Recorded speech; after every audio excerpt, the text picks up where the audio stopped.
Good evening, I'm Jim Williams. And I'm Mai Martinez. Thanks for joining us. As mothers across the country are honored and celebrated for the important roles that they play in the lives of their families, it's a day of grief for women who have lost their children to murder and violence. At St. Sabina Church today, the congregation recognized all mothers and paid special tribute to mothers who carry the burden of grief each day. CBS 2's Vince Girasoli is live in the newsroom. And Vince, the church unveiled a sculpture today that evoked a strong emotional response from families there.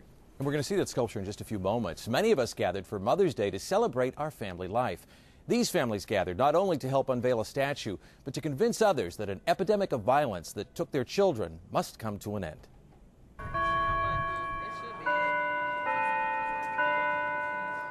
As the bells ring out this Mother's Day, St. Sabina Church unveils a new and dramatic statue.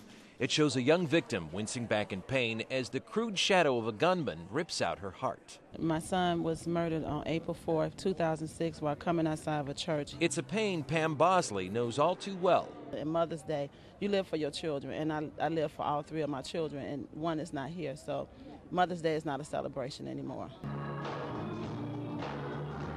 18-year-old college student Terrell Bosley had hopes of becoming a gospel musician. He was, by all accounts, living a responsible life when he was shot and killed. The gunman is still out there. While at church, Terrell Bosley stepped outside and was shot and killed by an unknown gangbanger. In the years since, Pam and her husband have become crusaders against violence and the factors keeping police from finding those responsible. I feel the code of silence is the reason why our kids are being murdered every day, because people won't tell. You got people being killed at 2 o'clock during the daylight and nobody's saying anything.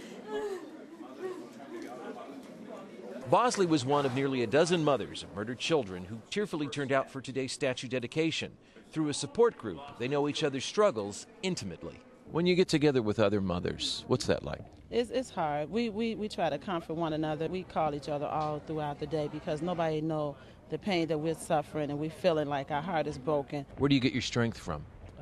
Our faith in God. As his wife speaks out against violence this Mother's Day, her husband, Tommy Bosley, reflects on her courage in the face of tragedy from their front porch. There is a purpose, I guess, for this happening, so she chose not to just stay at home, in the bedroom and just wallow in sorrow. She decided to get out this morning and try to bring the message that we must stop this gun violence. Pretty proud of her then, huh? Oh, yeah, extremely proud of her, and I'm sure our son is extremely proud of her as well. When do you think you're going to be able to at least not have it hurt as much as it does now? When I die and see my son Terrell, that's when it's going to end. In addition to speaking out against violence, Pam Bosley has also raised funds for a $7,000 reward for information that leads to an arrest in her son's murder. Jim, she says Terrell was shot at 7 p.m. on busy Halsted in front of his church, and she's convinced someone saw something. She just hopes they come forward. Let's hope so. Thank you, Vince. Vince Girasoli in the newsroom.